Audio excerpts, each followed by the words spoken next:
Can I retire? This is one of the most basic questions. And when people go online to see if they should retire, they're often looking for the positive reasons. Today, we're going to flip that on its head. We're going to look at the red flags of someone who should not retire. Hey there, it's Anthony and Alex with 1 Degree Advisors, and we help you gain confidence in your retirement. So Alex, we are asking that question, can I retire? And oftentimes we do want to look at the positive reasons of why someone can retire, but we also want to look at those red flags. There are certain people that just shouldn't retire.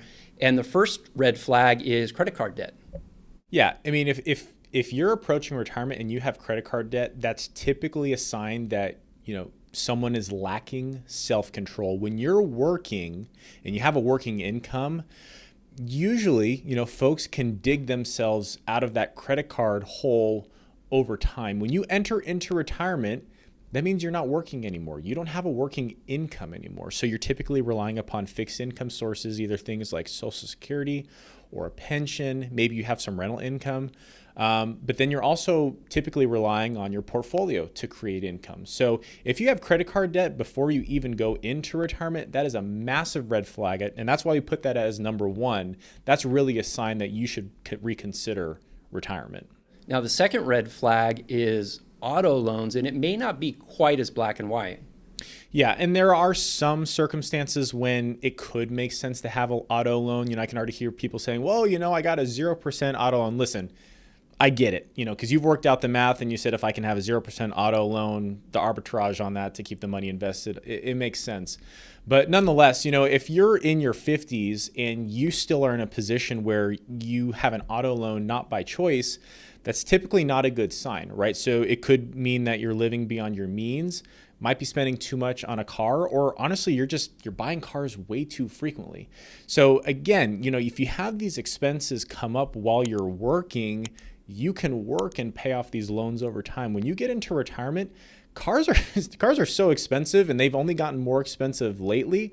That is not an expense that you want to be having continually coming up in your financial plan every couple of years.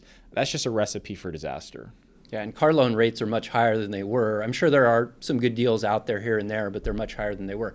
All right, red flag number 3 is a big mortgage. Now, I know this might be a controversy for some people. Do I go into retirement with a mortgage or without a mortgage? Again, the truth is that there are some circumstances when it could make sense to have a mortgage. But the key is, I'd say for a big mortgage, is you have a mortgage by choice. In other words, if you wanted to, you could pay off your mortgage right now, right before you enter into retirement, or right as you, get into it. In other words, you have options. Where you don't want to be is you have a mortgage because you're forced to have a mortgage. In other words, I couldn't pay all this off at one time. And Anthony, you can talk to this, just guiding clients through different market cycles, especially the Great Recession of '08, folks that had a mortgage versus those that didn't.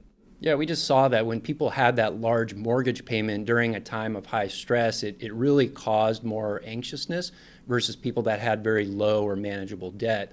So that would be good for our viewers to comment on and what you think about having a mortgage when you go into retirement.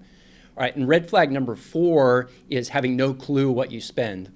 Yeah, personally, in my opinion, this doesn't need to necessarily be some big formalized budget, but you do need to know what you're spending, and it needs to be accurate. Most people underestimate what they spend. Start adding in things that are kind of the onesie twosies that really add up over time. Holidays, birthday gifts, car repairs, all this stuff that typically comes up throughout the year. You do not want to underestimate how much you're going to spend in retirement, because I'm going to piggyback off of this, which is, what are you going to do with your time in retirement? So one, if you don't know what you spend and then you don't know what you're going to do in retirement, again, that can be a recipe for disaster. When you're working, you're spending 8 hours a day, let's just say, at the office, like that's time that you're spending doing something.